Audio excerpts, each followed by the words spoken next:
nation, under God, indivisible, with liberty and justice for all.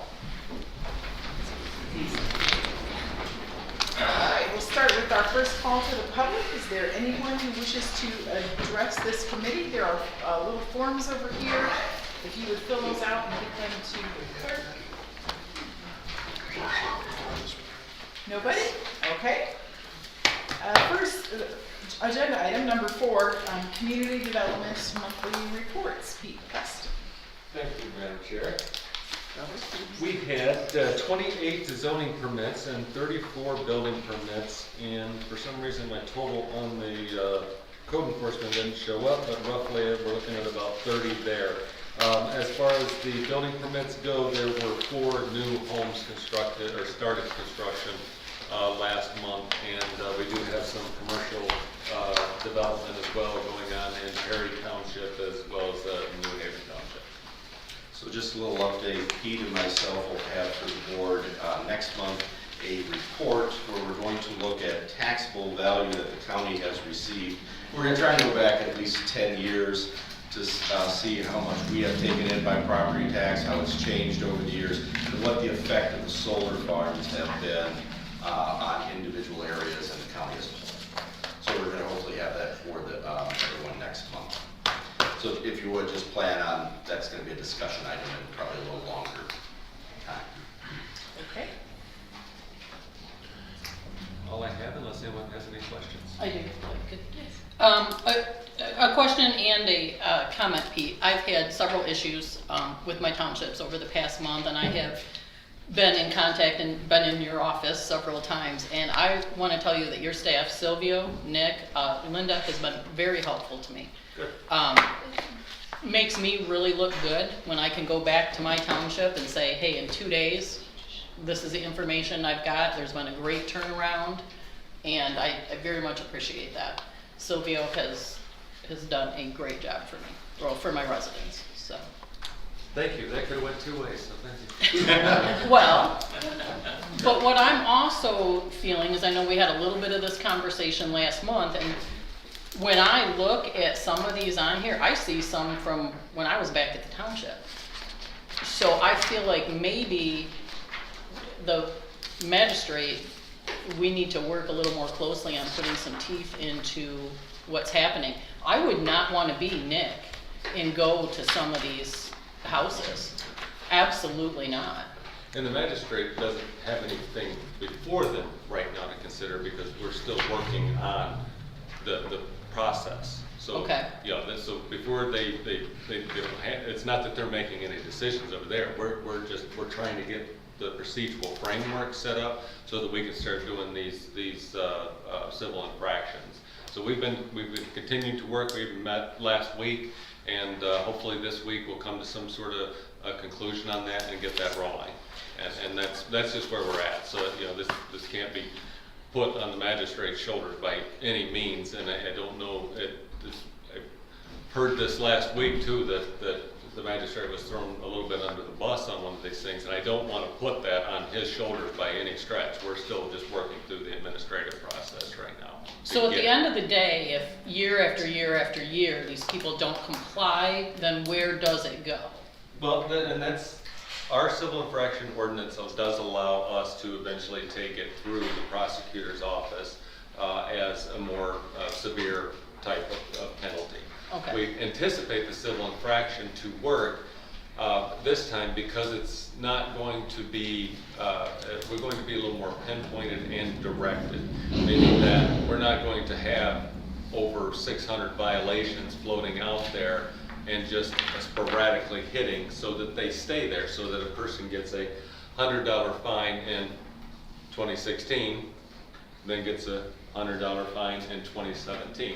That's not going to get anybody to comply. That's like paying rent to store your junk out in your yard. So that's not what we want. What we expect is, since we've already had this tiered system of prioritization, is that the worst of the worst, we're going to go after. And we're going to make the penalties and our effort concentrated on that, so that it's going to hit them in the pocketbook in that respect. Because it used to be, it was just on this cycle. So the code enforcement officer would go out there every 3 months see the violation, write a letter, and it would take a while. Or it eventually get to the magistrate would rule, hey, you're in violation, pay a fee. But then the person wouldn't have to do anything for a year. We want to be more directive towards that. So when Nick goes out, he's hitting a site on Tuesday, and he's saying, here's what it is. You can claim that it's that you're not at fault, and you can ask for a formal or informal hearing with the courts. And at that point, they go through that process. But after the magistrate makes this decision on that, Nick's going to be out there the next day saying, you haven't cleaned it up. Unless the magistrate, of course, puts some sort of, you have 30 days to clean it up or something like that. Which I have seen that done. We had that in Bennington Township on Hibbard Road, right next to the Brad Van's Help place. One of my residents, he's deceased now, John Stimson, he was a disabled elderly man. He was put in jail, Shiawassee County Jail. Wow. Yeah, and we've seen that in the past, but it's the move through that process and to track these violations better so that we actually see results. So we don't have stuff that's 10, 15, 20 years old that's been out there. That's our intent. That's what we hope. And if we don't get that result, then we need to change the process again. Absolutely, and what can we do as commissioners sitting here to help you with that process? Right now you did the civil infraction. We administratively need to get that up and going, and then we're going to tackle it, and then let's see where we are at in 90 days. See what's happened. See what revenue our municipal violations bureau is getting. See what kind of reaction we're getting from people that are actually saying, yeah, I paid my $100 for this year's violation, but now they're up to $400 or $500, $600,000 over time. How's that look now? How does that feel? You can't really brag about that at the coffee shop. Right. Okay, fair enough. Madam Chair, Yes. Pete, I assume you've been doing this sort of thing for a number of years. I'm trying to get a handle on what your backlog looks like. If again, I don't need to, just in general, if you had to describe your backlog in seriousness on a 1 to 10, where 1 is no problem at all and 10 is we should call it a nuclear strike on the county. What does your backlog look like? Is it real serious or just nothing keeps you up at night? Well, that'd be a personal opinion. You see something that looks bad for so long, you don't consider it looks bad. That's what happens to some of these people with their junk property. So I'd hesitate to do that without a little more clarification. How about if I get you our? How about if I get you I a know list? we've had COVID. I know everybody's had staffing problems.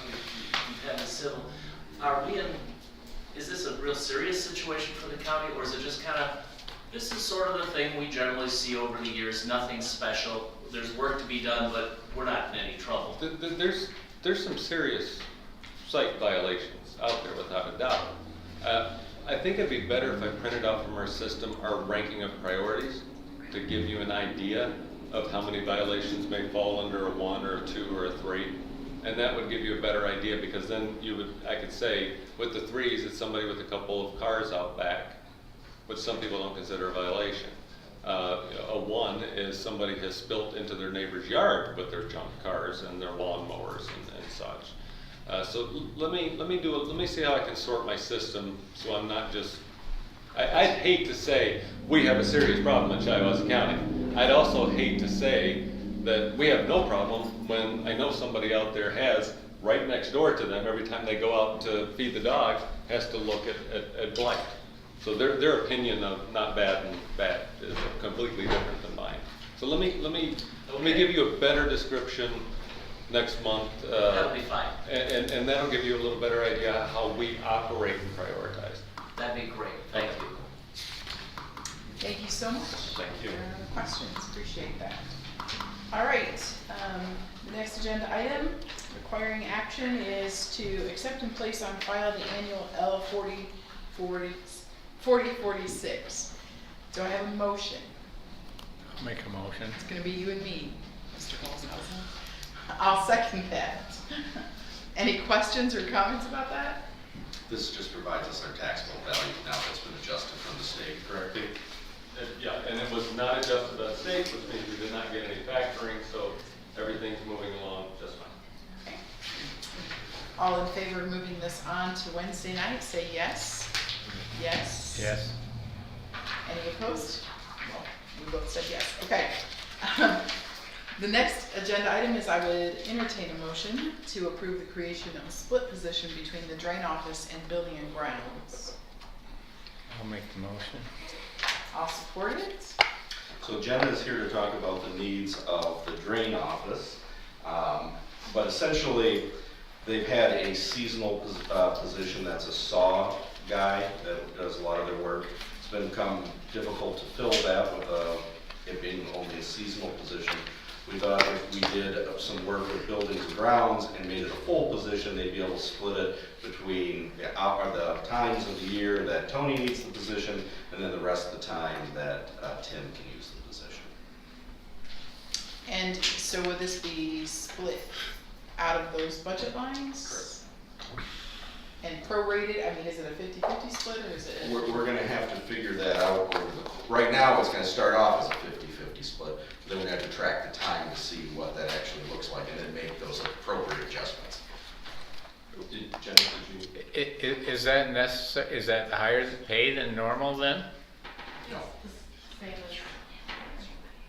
It includes all their benefits and everything. Oh, How many I didn't know employees do we have? I didn't know one employee made 50,000 though. Just benefits and. Benefits, social Oh, that's security, included, FICA. okay. It's the absolute cost. Oh. Okay, I just thought that was his salary, so. How many employees in buildings and grounds do we have currently? So we have five. Tim plus 5? No, Tim is a supervisor, so. So Tim Plus four. plus 4 full-time? No, five. Five, Oh. the five does not Yeah. include Tim. Is a supervisor. Okay, and some of that's cleaning, 1, 2? Yes, two of them are cleaning, right? 2 are part-time cleaning, 2 are part-time cleaning. in addition. Okay, so we have Tim, 5 full-time, and 2 part-time cleaning. Correct. Do I got it now? Okay. So 6, so 7 full-time equivalents. Yeah, and one of them is a full-time cleaning individual as well, more or less, in addition to the part-timers. One of the five. Yeah. One of the 5. One of the 5. So when you think about it, you have 4 guys that do actual maintenance of repairing things, and you have 1 person whose primary responsibility is cleaning throughout the county, in addition to those other 2 Right. that are part-time. Could we get them to fix the door and the door in Casey's office? Would. The door in Casey's office, the bar across, it's like bent loose Take a and look at it. doesn't open very well. And I always have a hard time coming in that door The outside one? into the office, yeah. From the bathroom? From coming into like Boggs's office from that door. It always sticks and I have to yank on it. It's like, it really announces that I'm here. See what you do. Okay. That might be part of the lock mechanism. Okay, any other questions or discussion about the position? Did you want to add anything? Just, you moved out of position for, original position was in February, but we just filled that one, and then using this right here would help us get caught up, because we were so long without somebody, and Have you got the person hired then yet, Tim? Or not? I think there's someone there. Tony is using it. a temporary position right now. And then you're gonna use him more in the winter, is that it? Yeah, or whenever if I need him, Tony said I could get a hold of it or use him. So I will be using him at some Sounds point. pretty confusing to me, so. Some points during the summer, I will be using him too. They're gonna have to learn to share and split in between them. We don't have enough money to have a full-time position in both of them, where we have essentially one individual that is doing physical labor in both departments. We can split them between them. Okay. I had one question. On the drain position, one of the requirements is that they're a certified commercial pesticide applicator. that Is that- eventually something we work with them on. Okay, so that's not necessarily a hiring No. requirement. a lot of times we work with them on it and then give them the tools to help do the test, and they pass the test while Sure. an employee, they just have to be willing to do it. Okay. Any more questions or discussion? All in favor of moving this on to Wednesday, say aye. Aye. And it passes. We have a presentation from United Way. Yes. I see. Please come out. What is the best thing, just to stand here? I didn't know. Oh, that's No, thank you very much. I'm Jamie Gaskin, the CEO of the United Way of Genesee County, serving Genesee and Shiawassee counties, and I'm joined by Emily Mara, who, Emily's a lifelong Shiawassee County resident who works for us and helps us manage activity here in this county. We really do have a request today that's specific, and I'll try to work through that, but the request is to do a traditional United Way campaign with county employees. We currently do run a campaign with the Road Commission, with Pleasant View, I want to say that right, and we were supposed to be joined tonight by Jeff Apsey, who is a Shiawassee County resident and board member of the United Way, but he had a family health emergency, so he's not with us. I guess what I'll share with you is about 5 years ago, our United Way took on the responsibility of serving Shiawassee County. The United Way here had struggled very mightily to do work, but like many small counties, the United Ways find themselves upside down in terms of their business model unless they take a more regional approach to raising and investing money in the human services areas. So when we came to the community, the last year the United Way had made grants in the community, they were granting about $20,000 out a year, which is not a lot of money. By comparison, our United Way, our average budget is between $5 to $6 million, and we've had years between $9 and $11 million, depending on our different interactions with the Flint water crisis and COVID and so forth. So when we started here, we were able to immediately start making more than $50,000 in annual grants, and also invest about $20,000 additional dollars in immediate needs that we identified throughout the year. We were able to do that for a couple of reasons. One is we leverage money outside of this community and bring it to this community. Two, we eliminated all of the cost almost of running a small United Way office in this community. We didn't have to have an extra accounting system. We didn't have to have an extra website. We didn't have to have, all the things that are required to be a United Way were really duplicative of what we already had able to be functioning in Genesee County.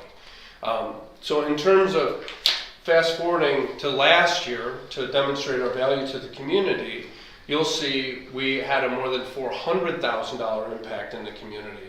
And I'm going to kind of explain to you how do we do that or what we've done through giving you a couple of examples. So in addition to the core giving that we do, which 100% of the decisions about who gets the money are made by Shiawassee County residents. There's a committee made up of several folks that you would all know, Emily can share that information, because the membership changes over the course of each year. They make the recommendation to our full board, which is in turn always approves the recommendation. So the recommendations for funding are not made by Genesee County residents for Shiawassee County residents. They're made by Shiawassee County folks. So we do this annual $50,000, $60,000 worth of grant making. And then we have an emergency fund, and so we initially responded here to the tornado when we had it. I was able to, on the next day of the tornado, provide a $20,000 check to the Red Cross to defer all of their costs. And then I worked daily in the Emergency Operations Center in partnership with we have someone from the Sheriff's Department, but the Emergency Operations manager at the time, to address the immediate needs of residents impacted by that particular tornado, including us starting a fund with, I believe it was about $20,000 of United Way money, and then raising an additional, I think, $50,000 or $60,000, and then working in partnership with the Health Department and the Sheriff's Department to kind of make those dollars work to replace some roofs and help some residents with their various needs. Last year was very different. Our United Way actually allocated $200,000 here in this community. We were able to do that as a result of a grant made to our United Way by Mackenzie Scott. You may have heard of her, the co-founder of Amazon. She made a $5 million gift to our United Way for the work that we did to address the Flint water crisis. And we took $1.4 million and we put 1.2 in what was called the Flint Urgent Relief Fund, and we brought $200,000 over into this market in addition to what we normally do. And that was able to then hire restaurants, about 10 restaurants across the county, to produce meals, and those meals were shared across the county. So those are examples of how our United Way, and I say our, meaning Genesee and Shiawassee County together, are making an impact here. We raise about $50,000 a year in this market. We return vastly more money into this market. And often people have the perception, you know, in smaller markets, that if they're a part of a larger market, you know, they worry, are we paying more in? It couldn't be further from the truth. When we match markets together and regionalize as United Ways, far more dollars come into those smaller markets than come out of the smaller markets. It's just the way the math works. And we're able to leverage money, again, corporate dollars into the community and so forth to address those needs. We can do that much better as a region. We've also helped some of the organizations merge in the community, Voices for Children and the Child Advocacy Center here. The Child Advocacy Center here was going to have to close. It wasn't going to be able to financially be stable. We funded work together, so they were able to merge and become a stronger organization serving 2 counties as another example of some good work. So again, what we're asking is we have probably about 20 companies in this community that raise money as, you know, as corporate, where the employees give a little bit each week out of their paycheck. It's the same concept if you're familiar with it. The whole United Way is what we call teaspoon philanthropy. It's thousands of people across hundreds of companies giving a little bit out of their paycheck. We ask for $1 a week. Some people do what they call fair share, where they'll give an hour worth of their paycheck every couple of weeks or once a month. We pool those dollars together, and then with volunteers, we reinvest them in communities. So that's really our ask today, is that you consider allowing us to expand that. I think we have very good relationships within several county departments, especially the health department and quite frankly the sheriff's department, because we've been so engaged with them and with so many of the disasters and circumstances. All of our nonprofits really have appreciated us over the past year and a half, 2 years, 3 years. I know a lot of them have said that they wouldn't be standing still if it weren't for us and the Cook Family Foundation. So, and Emily's an example of that. We did not kind of end up being responsible for managing Shiawassee County with the idea that we were going to take Genesee County residents and tell people in Shiawassee County what was good for them, right? We're regionalizing, like a lot of small United Ways, folding into a more dynamic business model that returns the investment, and finding people like Emily to do the work here. So I'd be happy to answer any questions, and we hope you'll consider, you know, joining us with some of the other county parts and some of the other businesses, so we give the employees an opportunity to give $1 a week and share and help reinvest that in the community. This is not the old school General Motors arm twist, put your finger in the device and you have to give. It's not a requirement. It's simply an ask that people would join together, share a little bit, so we can help those in our community that have some needs. Thank you. Thank you. Very well done. Thank you for. I'm going to ask Brian just a logistical question. Yes. So logistically, how have we promoted the United Way giving to our employees? Do we have employees who contribute, or? Not through payroll deduction. Okay. So currently, you would have to pass a resolution, and then we'd have to set up a payroll deduction. Okay. So that's not the way that we do it currently. Okay. So that's the ask today, is that we can get to that point where we are just inviting people to be a part of this and to be a part of something that helps so many of our organizations. And if people do want to designate to one specific organization that may not be part of the competitive grant process, that's able to be done. And Yeah, folks can choose who they want to support as long as they're a 501c3 in good standing. Employees can, quite frankly, give to any 501c3 that they wish. And did you talk about Raise Up Shiawassee? we did not. Raise Up Shiawassee is the collaborative here in Shiawassee County that started, I want to say, about 5 years ago. We're going into our 6th year.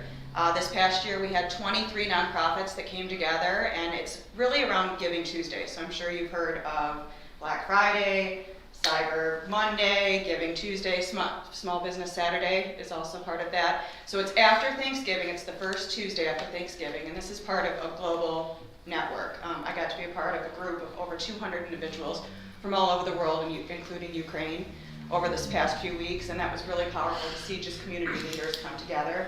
So our local community, we had 27 nonprofits, including the Shiawassee Economic Development Partnership, the Chamber of Commerce, Cook Family Foundation, United Way.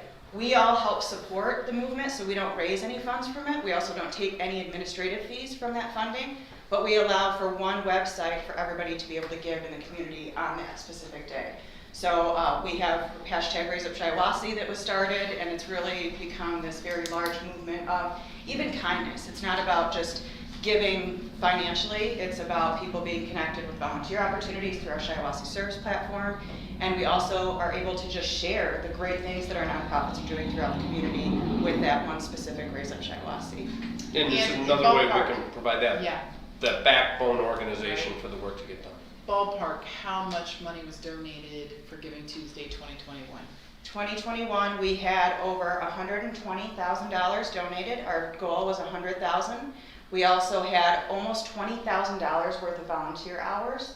When you take how many hours that we had, we also had an engagement for a youth spark program. So we wanted to really make sure that our youth includes everybody, who young at age, old at age, whatever we are, but we noticed that our school systems, if they are going to be tied into it, then their families might become more. So we really tried to engage with that Shiawassee Spark program, which resulted in over 500 volunteer hours, and that was pretty incredible. So United Way really brings a lot of resources, both directly and indirectly, into our community. Yes, and last year we did a kickoff event at the Lebowski Center that brought the community together, brought the nonprofits together, helped create marketing materials for these nonprofits because they're operating on such a minimal budget. So we just try to be that connector within the community to make us as strong as possible. Thank you. How do you promote with our employees the United Way payroll deduction? I come in and I do a presentation. I either can give them, if you have in-person meetings, we give the traditional pledge forms that we handed out to you that include our impact. These were from last year, so this year we'll be coming out with our new ones that reflect our 2021 impact. Or we can do it virtually, and I can attend a virtual meeting, and we have an online platform that people are able to donate through online as well if they prefer not to have the traditional pledge. But we can mix and merge between departments as well. The hospital has integrated both into their system, so some they want me to come in person and do. And I think the others- preference is always to be in person. During that time of year, Yeah. I try to come over and spend time with folks, with accounts as well. It's the more we can talk to people and share with them, because if you believe everything that's on the internet, you can read that, all kinds of conspiracy theories about what United Way is and what the Red Cross is and what all that. It just, sometimes we need to have that kind of a conversation with people so they know that we live in the community, right? And the work is being done and it's impacting their friends, their families and so forth, and making a difference in their community, that we're real, right? It's not something that's on television or through the computer. We always much prefer to be in person. I'm glad you mentioned what we did about the old time way. It doesn't do that anymore. I remember those. Yes, if any of you work for General Motors, there was a time, You were depending on where you were. to do that. Yes. I wouldn't want us to get to that point Not at at all. No, believe me, that is not, that approach doesn't work. Right, that approach turns people off. It's an invitation to be a part of a collective action. I have a question. What percentage of every dollar donated ends up in the hands of somebody that needs it? So what's the so- administrative cost out of that? So we've been rated by Charity Navigator with the maximum number of stars for more than 5 consecutive years. Our administrative rate, it ranges, I would say, about between 8 and about 13%. Okay. If you understand nonprofit market, if you're below 35%, you're in the game. You want to be below 20%. We've had years recently as low as 8%. Okay. Now, remember, we're coordinating $1 million worth of water coming into Genesee County every year with Nestle and Blue Trident as an example. We have, and this is just the fact, we have scale in Genesee County that's pretty tremendous, but yet we can still be effective in a small market, right? Because we don't repeat any of those costs. And that's how we can respond, quite frankly, quickly, because of those relationships that we have. Excellent. Thank you. Yep, happy. And our financials are on our website. Yeah. People always ask, You know, oh my gosh, it's some big secret. You go to our website, you hit information, you go to the financials, the 990s are all there, the audits that we have every year from our auditor, which has been Plant Moran the last 5 years. Our financials are very transparent. I can't say enough. If people take the time to click on it, you can see everything. Enjoy your evening. Thank you. Thank you. Okay. That brings us to our second call to the public, and I have one slip from Mr. Tom Mankey. Yeah, I see Mr. Peterson has left, but has left the building. But I did want to bring up something to you all, if you remember, been covering this for many, many years. They used to have a person in his department, and he would have feuds with people in the county, especially farmers. We have had farmers that have come in here and have complained because this individual would come on their property, it's not legal. He'd go behind their barns and look for tires and for vehicles and junk lined up against the back of the barn. I think some of you remember this. And Dave would say, it's my job, that's my job. And one person came in here and said, I'm telling you right now, do not have him come on my property again, I'm warning you. So what we have here is we have personalities. So yes, there are people who have trash and everything, but unfortunately we have then the personalities of the people who go out and they tag onto somebody and they just pick on them and pick on them and pick on them and pick on them.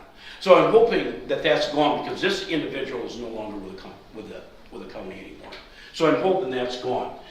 The next question I have is how does this county look into things that are happening in the court system? I can't do a FOIA on what the money is being spent for in the court system. So when I see $5,300, $6,000 or whatever going to a law firm, and I want to know, what was this paid for? I'm told that I can't FOIA that because the judicial system can't be FOIA'd. So we are, if you take a look at your expenditures, we've been paying some money out. But how do we find out what that money went for? They're supposed to be pure open. So why are we paying a law firm X amount of dollars that's over and above the $5,000 and it's okayed, but as a public, we're not told why was that law firm hired by the county? So that's I've only got 36 seconds left, so that's my question.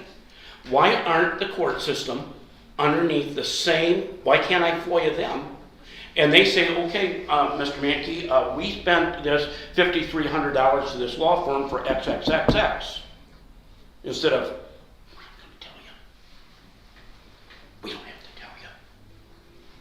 We do what we want. So I have a problem with that. And I don't know whether you guys can do something about it or not. But if we're going to have it, if we're going to hold everybody up, we got to hold the judges up. Thank you.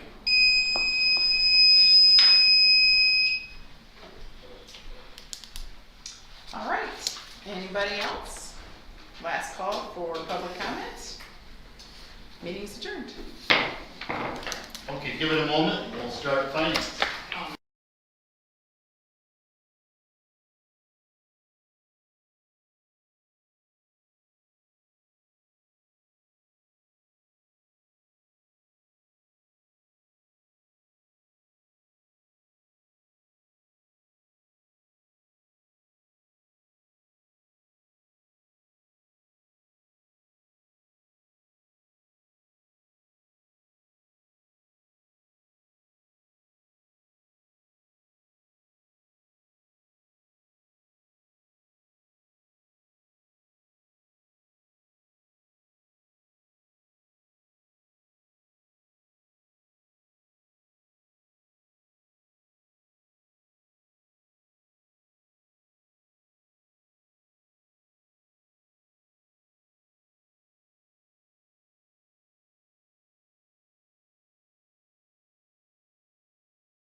Johnson.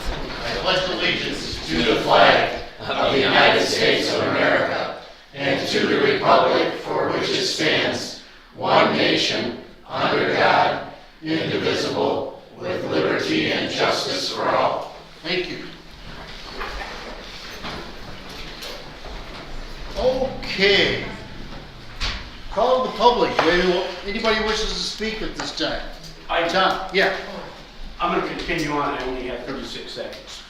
So my question is, do we have a policy on this board on if a member of this board takes a sabbatical or they take a vacation, how long they can take that for? So my question is, if I was on this board and I wanted to take a sabbatical because I'm ordained, and I wanted to take a sabbatical, that I could take a sabbatical for 6 years or a year and not have to take care of my constituents. So what is the rule, and is that when you allow someone to take I call it a vacation, because a sabbatical by definition is you're going away to a monastery or you're going away to a college, but you're not sitting at home. So that's not a sabbatical. So that's not by legal terms. So my question is because I have someone that represents my district that's been on a sabbatical, I think for 6 months now. And I'm just wondering when can I expect my person to be back on, especially we got an election coming up. So I get asked all the time, is it true that your representative is on a sabbatical, not working anymore? So I've been telling them no, I guess she's not. Because the rule is, last I heard was, she went on a sabbatical, but she comes to meetings. So my question is, what is the rules here? Or is it totally up to the voters and for us in the media to tell our voters that this person is, but she's not going to do this, this, and this because she's on this? But again, I think the big thing is there a do you have a policy on vacations? And I'm telling you, a sabbatical is when you go to school or you go away. It's not when you just stay home. That's not a sabbatical. I'm ordained, so I know the rules. So just letting you know right now, I think our one district is hurting and because we have a person that not representing us apparently, because we have never been told that she's come back from vacation. I'm sorry, sabbatical. Thank you. Okay, Tom. Anyone else at this time? Mr. Chairman, may I Yes. respond? So I have been an ordained minister in the Church of the Nazarene for 23 years. That is my full-time job. And we are supposed to take a sabbatical every 7 years. I just took my first one, and it was 7 weeks. It was from the second week of January to the first week of March. While I was on sabbatical, I did attend meetings. I was on sabbatical from that job. I was away studying. I took courses during that time, but I flew back home to attend meetings. I missed maybe 1 or 2 of all of the meetings that I'm responsible for attending. I didn't get to my township meetings, but I came here, and my townships knew. I've been attending all of them since, covering all of my other responsibilities. I answered every constituent's phone call and email. So I was still fully engaged as a commissioner while I was on sabbatical from my job as a pastor. It was a real sabbatical. I worked for a real church. I have a real district superintendent who gave me permission to go. Thank you. Thank you. If I may comment. Yes. Mike and Eric might correct me on this, but my understanding, he just got a little bit, my understanding as far as meetings attended and vacations and so on, because I know that I'm allegedly retired and I do take some vacation in the summer, and it's likely I'll miss a few meetings. Pretty much statutorily there is no discipline or anything else that this board takes against other board members when they miss there's an absent or excuse, and that is about it. It is up to the voters themselves to know their elected official and make any decision regarding that. It is not up to this board in any way to point fingers at each other and say, you should have been here and we're going to take this action against you. There's nothing statutorily or in our bylaws or anything else that gives us the power to discipline each other regarding that sort of thing. And I honestly don't think anybody that I know of has ever been missing for 6 months. Okay, that's all. Okay, thank you, Mr. Chairman. Anything else, any other comments? If not, we're gonna move on. Treasurer's report. Hi, Julie. Good evening, everybody. We're entering our July 1st summer bills will be going out, so the new tax cycle starts again. So everybody can look forward to getting those bills. If you don't receive a bill, contact your local treasurer and they'll be happy to get you one. Happy to get you one. Very happy. Yeah. The MyHalf program is going wonderfully. We've received 17 payments totaling a little over $91,000. It's just gone great for these households. I have 10 requests pending at this time, and I expect many more. I'm on the phone almost every day with somebody who's asking for help, wanting information, and kind of steering them in that direction. So it's just really been a huge, nice program. On another note, I'm going to be losing one of my part-time employees. Kim Genovese is leaving the office. She's been appointed as Owasso Charter Township's treasurer. I'm going to miss her. She tearfully gave her resignation, but it will be an awesome opportunity for her. She has 3 young children and is busy with all sorts of activities, and so I'm wishing Kim the best as she moves on to Owasso Township and starts her new job position there. I'm going to need to be posting for a new position just to replace her. Other than that, I don't have anything else that I can think of. How soon is she leaving, Julie? This Friday is going to be her last day. Oh my, better get it posted real soon. So yeah.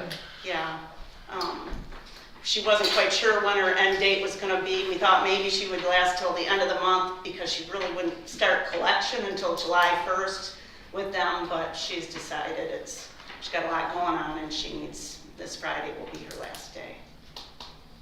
Well, we wish her well. The land bank had meeting this last week. We've been meeting once a month and moving along. Eric's helping us with just getting everything, dotting our T's, dotting our I's, crossing our T's, and getting things working that way.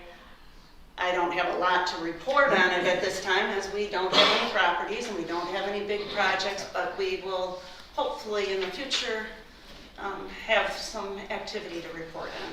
There are a lot of formation documents that have to be filed and prepared, and we're probably 50% through the formation documents. Yep. So there's still a few more organizational documents that have to be approved by the board in the coming months. And we generally do a couple of like homework type things where you gotta have a policy for this or a file on that, a couple of those every month, get those done. And in addition to that, I know that there's been more substantive discussions, but we're chipping away at the list of things we have to do because it's a new entity. And Julie, I don't want to speak for you, but for one, I'm quite satisfied with what's going on at the land bank, and especially some of the talk we're all thinking into the future, and I'm pretty pleased with how things are going so far. Well, good. Me too. Thank you. Any other questions for Julie? Any other discussion? If not, thank you, Julie. You're welcome. Thank you. Okay, let's move into our agenda items. I need a motion to adopt the 2021 audit and place it on file. I might say just advance it to Thursday. They're going to be here on Thursday. I was just saying, I didn't give you the presentation. Okay. I would entertain an option to advance it to Wednesday for. So moved. I'll second that motion. With that, do you want to report anything? They're going to be here in person to come down and give you a full presentation on a Thursday, and we are on schedule for having another on-time audit. Yay! And having it filed with the state by July 1. Okay, with that, all those in favor say aye. Aye. Motion carries. When's the due date? July 1. Oh. Okay. June 30th, July 1. I need a motion to approve the contract with SRESD for technology support for 2 years at $118,500 per year and authorize the board chair to execute the same. So moved. Support. I see we have a gentleman here, but we kind of know what he does. It is, I can't imagine Yeah. doing it any other way, So we have 3 contracts with the RESD. So one is just this one, this is the general contract. Then there is a specialty one for the health department because they use more of their services, which is on the agenda for tomorrow. And then there's a specialty one with the sheriff's department as well because of the amount of technology they use. So that one's not up yet, but these 2 are. The price has not increased and it's the same for the next 2 years. Very good. Yeah, I might add a little history here. Back in the, long time ago, not so long ago, but we had a gentleman that worked for the county, and at times he had a part-time assistant. He was swamped every second of every day. And of course, he took a job with another county, and so that time we came on, we had RESD came on, and it's been a very good relationship. Yep. It's been excellent. And I stay on the top of all the new things that do come down every fall out of the sky with a cloud, it's all that kind of stuff. Thank you. Yeah. Okay, with that, any other discussion? If not, those in favor say aye. Aye. Motion carries. Thank you. Item C, I need a motion to authorize the sheriff to hire 2 new sheriff deputies per the terms outlined in the contract between the Shiawassee County and the Teamsters. So moved. Support? I guess it's just an ongoing filling slots. So we have No.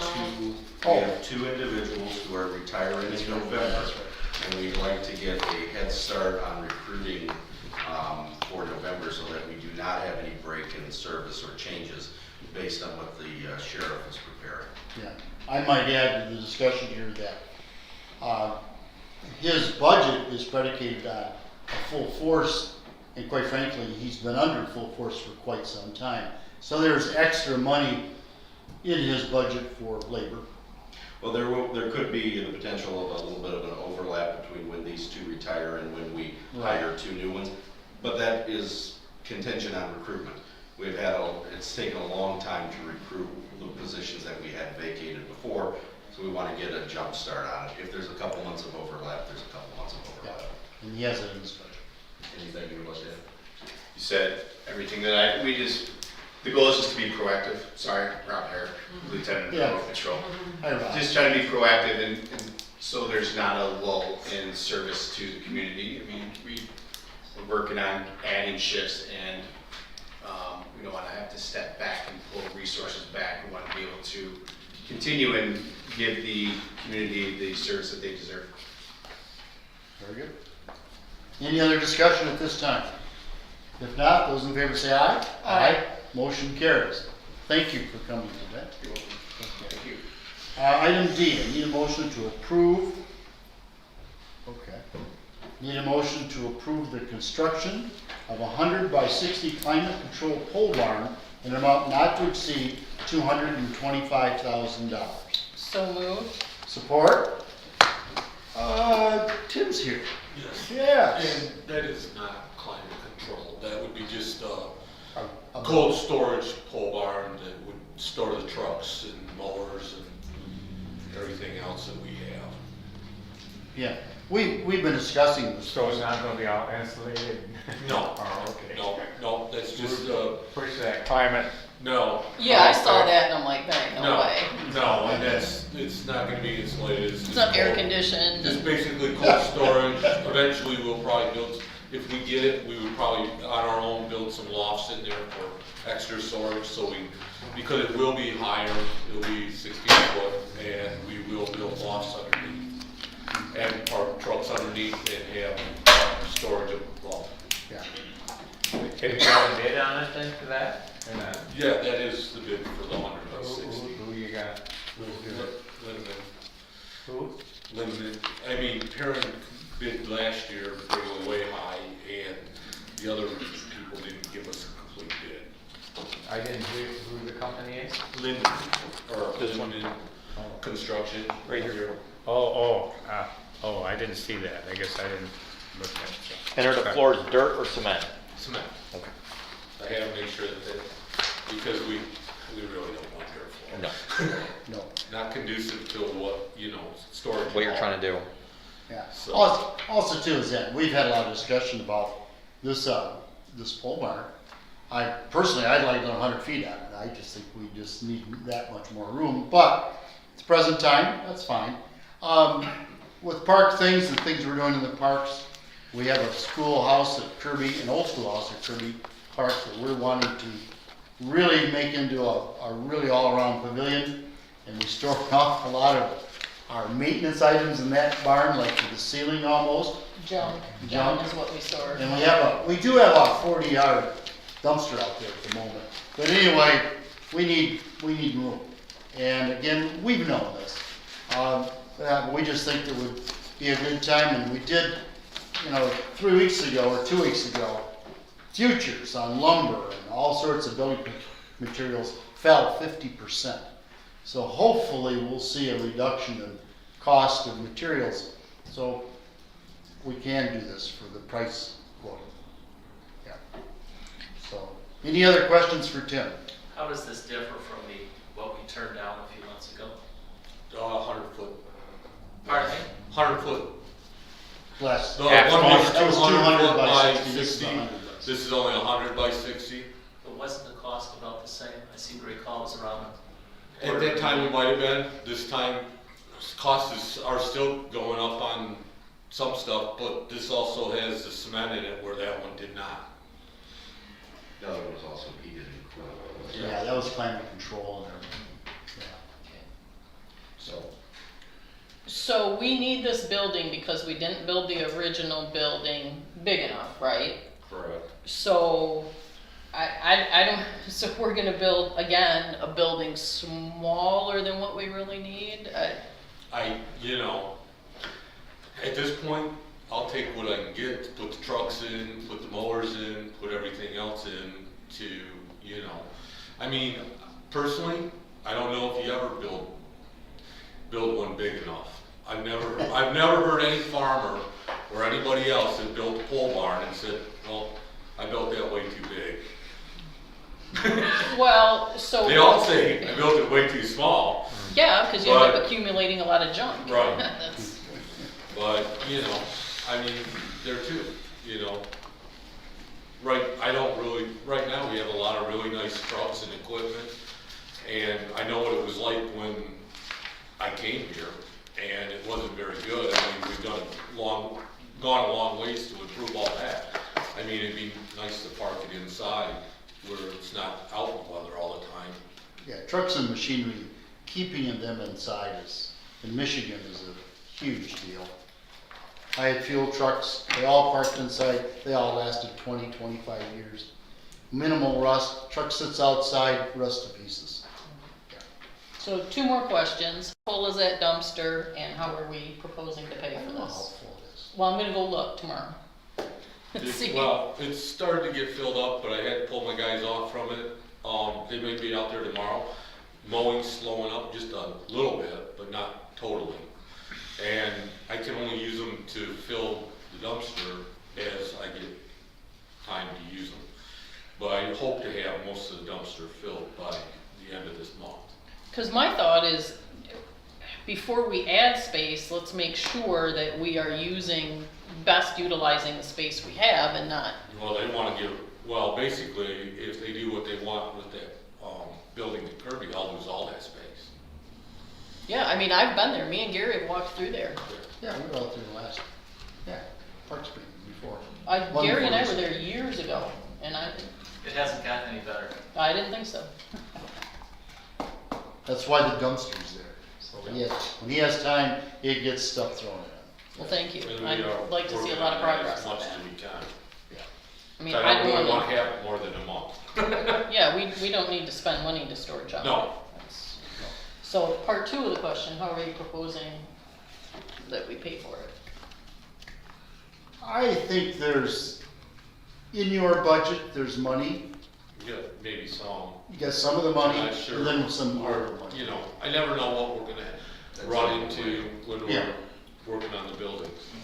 So it's a capital outlay expenditure that's not in the budget, so the only way to really cover it would be to use some of the ARPA funds to cover it. Tim is working on trying to sell off a generator that could probably generate 80 to 100 grand, but that's still not a conclusive use of it. Yeah, why is that? I thought we were Tim there. has had trouble getting it going. Jim's having there's an issue with the wiring right now, and Jim didn't have the wiring diagram, and it's been hard to get, but as soon as he gets the wiring diagram, I do believe that it takes 24 volts to start the cat motor, and I think that when the wires, when it was cut from the, what do you want to call it, the relay that starts it, if it needs to be, the wires have to be figured out which ones need to be hooked together so that it will start. It's designed to be hooked to a master control Right. module, and without being connected to that module, they have to bypass it some way. And that's what we're trying to do That without causing module's any about- more issues. That module's about the size of that table, so it's something that's in a building being stored. He thought he would have the, a wiring diagram this week sometime, so I'll have it. We've been sitting on that generator 4 years now. Pretty close. Well, yeah, Yeah. I've been here 3.5 minutes when I got here, so. Mr. Chairman, may I make a comment? Yes. This is again, one of those nice to have things, but everything we do is about trade-offs and priorities and so on, and it would sure be nice if our trucks didn't have to get wet. But we have unfortunately found out in recent months, we have to put an unknown amount of money across the street. Might be 4 million, might be 5, might be 6. We don't have those numbers yet, and we will not have numbers in until later this summer. So to spend this money right now, we have a very, very uncertain economy that could tank our good plans for shore things up fiscally with our pension fund. I noted that in tomorrow's agenda, we're going to be talking about some requests from over the probate court where they are having problems placing children in various, safe environments and so on. And I know that's going to be something we discuss, and it would, to me, be somewhat tragic to put trucks ahead of children if we decide to do that. I just think at this point, with so many things uncertain, to spend $250,000, it will be a hard thing to convince me that we should do it right now, rather than waiting to see where the economy shakes out, what happens across the street, a number of different things that are incredibly uncertain to be building another building right now. Especially, again, adding that we've been harping on how much storage space we're wasting by not having thrown things away. So that's my 2 cents worth. If I could add to that, Greg, I don't disagree. But I think when we look at ARPA funds, my understanding is we are very limited into how those funds can be used. So when we're talking about housing children, is that something we could use? No, but what I'm saying is the ARPA funds could be spent to repair, I guess we have some more roofs that need repaired and different things that we then won't have to spend general fund money on. Money is fungible. You can pour money into this end of the pool and say, you can only do that, but we all know it spreads out through the pool. Whatever we use the ARPA funds on, it means we don't have to spend general fund dollars on that. It frees up our budget. We all know that if it weren't for the ARPA funds, our chance of being able to repair the courthouse would be pretty much zero. We just wouldn't have the money. But we don't know what that's going to be yet and how much money is going to be left over. And I suspect there are also some pretty big projects around that we want to spend money on. I see a few of them here. I know we want more parks. We don't know where this is going to shake out yet. And when we don't know that, and we don't know it not to a few $1,000s, but a couple of $1 million, that perhaps this isn't the time to be eating our seed corn. question, it's sort of related but not directly related. I saw this earlier today and I was just looking for it again. Now I see on the balance, the account balances sheet that we got from the treasurer, that it says we have 3.5 million in one ARPA fund and 48,000 in the other. Is that all of our ARPA money? We haven't gotten another check yet for this year. But we had 7 this year? Yeah, we haven't gotten it yet. But we had 7, from so we've previous spent. one. Yeah, you've spent, what, the last report was 3 million something, so that's about 50% of it. Of that last year's amount. This year's amount has not been deposited yet. What I'm looking at that we got was 4,295,597 that's either spent or encumbered. So encumbered would include the roof project that hasn't happened yet, on the jail. That was one of the encumbered expenses. Anything for Brand Row that hasn't been paid yet, which is the engineering firm, that would be encumbered. Those wouldn't show up there because these are actual cash transactions. They haven't been held against that yet.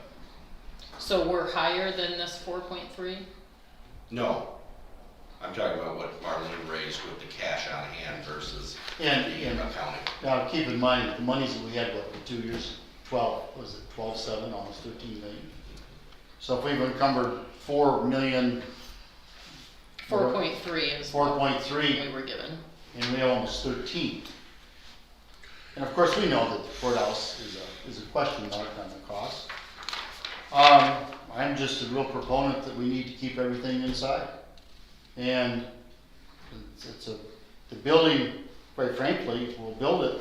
So if we ever have to add another 100 feet with a climate control, we can do it. But at the present time, it is felt that the building just to keep everything inside and to make the building at Kirby Park available for better park use is a pretty good use of some of our funds, our general fund monies and ARPA funds. Remember, ARPA funds have to be spoken for by the end of this year. And we've had several people in here telling us to do that.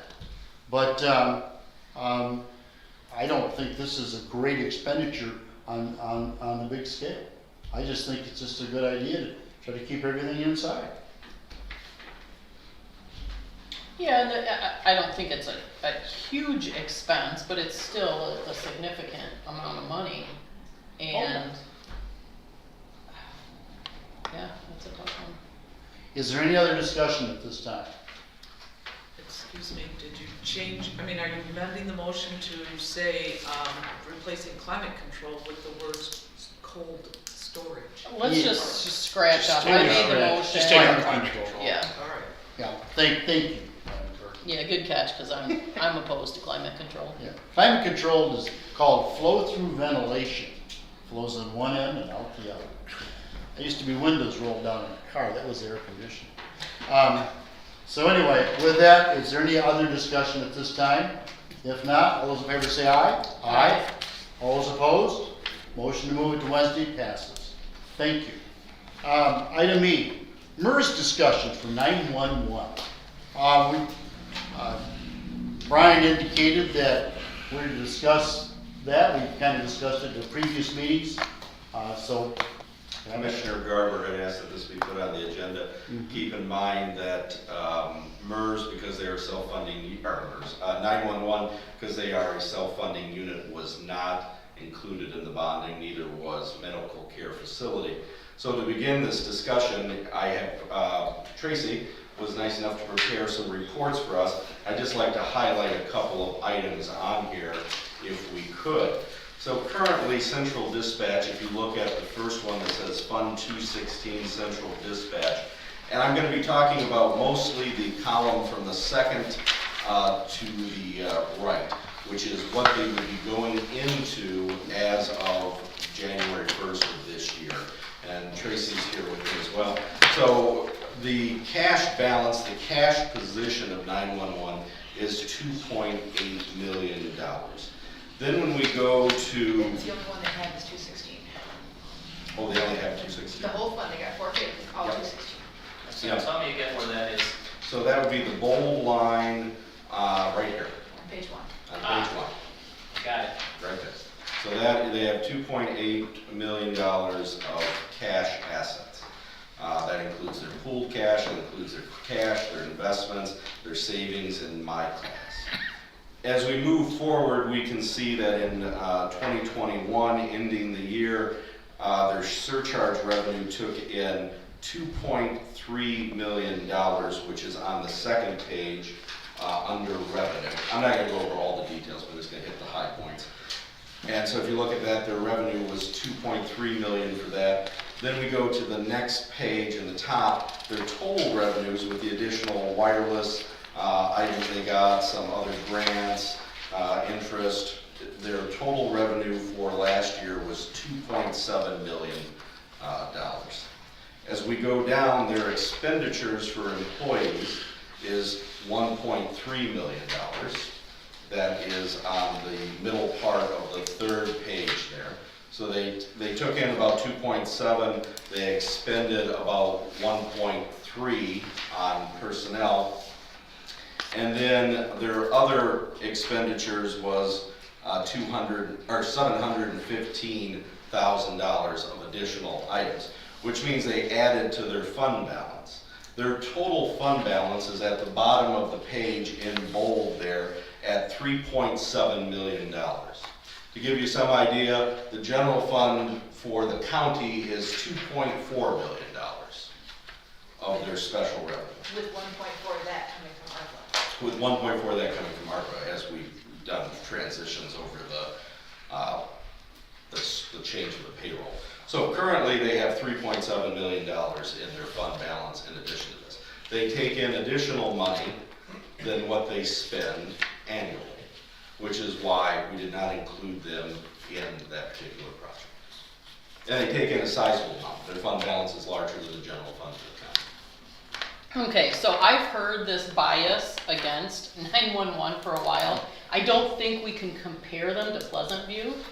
We are responsible. 911 is not a separate entity. They are part of the county. They are Sheriff's Department employees. They are not the only department that is funded separately or has their own revenue stream. We have other departments in this county that have their own revenue. That much of a revenue stream. Really? What about the health department? We only give them 7% of their budget. They get the rest from the state. I mean, what about the Register of Deeds? She makes money for us. Yeah, she's a general fund department. So That she's makes in us that. money. That's right. I mean, I don't get it. Why are we so disrespectful? And I mean, everyone wants to talk about being inclusive. We are nasty to 911. We really are.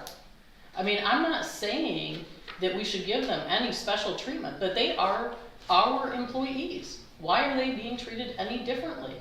And I'm not proposing that we do anything.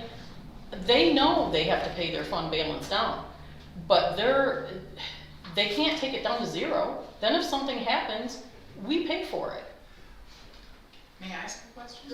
Marlene. What is the amount of the pension liability for 911? What is that? 2.9 million, and that number will change. I got it from Lacey. We get the new numbers in June, so it's almost 2.9 million. What is their funding percentage for MERS? You know, I don't know off the top of my head, but within a couple of years, if they took from their fund balance, they could pay the bulk of that off or completely without having to use any of the other additional funds from the general fund. yeah, and also too, keep in mind that if they're gaining on their, and they had a capital outlay, I saw it, I can't remember what it was for, radios this year? Yeah, and it was 700 and, oh wait a minute, capital outlay, I saw it, I read it. Where was it? And of course that went to all the people who need radios in the county. It's on page 4. $1.2 million. Okay. That was for the dispatch Yes. update, and then for police, and then this year we're doing fire. Mm-hmm. And we know that every once in a while, we update radios or update the bases. There's a lot of things that are very expensive when it comes to communications in 911 and other departments and so on and so forth. That is why the surcharge is where it's left at. So your fund balance would really be good for any type of emergencies. Pay for the radios when they came in, and I know those costs keep going up. And what they cost this year will be, next year will be will be more. But if they have a 2.9, let's say $3 million, $3 million to make, Unfunded liability is what they have. to make their pension 100%. Keep in mind that the state, if you're above 72%, they consider you almost fully funded. They're not. Well, yeah. They're not that funded. And what I'm Well, yeah. proposing is we do a cost share, John. So I'm proposing that they take 2 million of their fund balance, pay it on their MERS, and then we, when we make our 5%, we kick in the rest. Take their fund balance down to $1 million. If something happens at 911, if we get, you know, something where we need overtime, if we get something where technology, if they can't pay for it, we pay for it. Well, okay, more discussion. That's all this is today is discussion. Yes. Let me discuss this alternative. If they would make them 100% funded with the $3 million infusion of funds, we don't have to do it all at once. We can do it at $500,000 or $600,000 out of their budget. I mean, they have a surplus. So if we also fund their MERS in the budgetary process in your normal budget for 22, or your normal budget last year, or your normal budget for 23. This is, the money we're talking about for MERS is extra. So if we funded it an extra $500,000 or $600,000 to MERS every year, let's say if it's $3 million you owe, then 5 or 6 years, we have the fund balance up to 100%. Your budget the monies come from, of course, surcharges on phone, and that is the 911 money. The county general budget does not handle that money in a sense. It is not the general fund's money. 911 money is 911 money and used for 911 activity. And of course, one of those activities is, of course, I'd like to see MERS funded at 100%. I would rather that we did, for discussion here today, that we would fund next in 2023, in the budget that we prepared for 2023, that we use a number, 500, 600, extra, over and above the normal MERS contribution that the county makes on a yearly basis in your budget. That money would be put in there, and actually, if we did it over 5 or 6 years, then hopefully, MERS has a good strategy on investments. The more money we put in, it would grow more. So possibly it wouldn't be 3 million, but less. Of course, the more money we put in, hopefully they would use that to turn around a good investment. I'm talking at least over 6%. So that would be my discussion on this. I don't think we have to put in 3 million right away.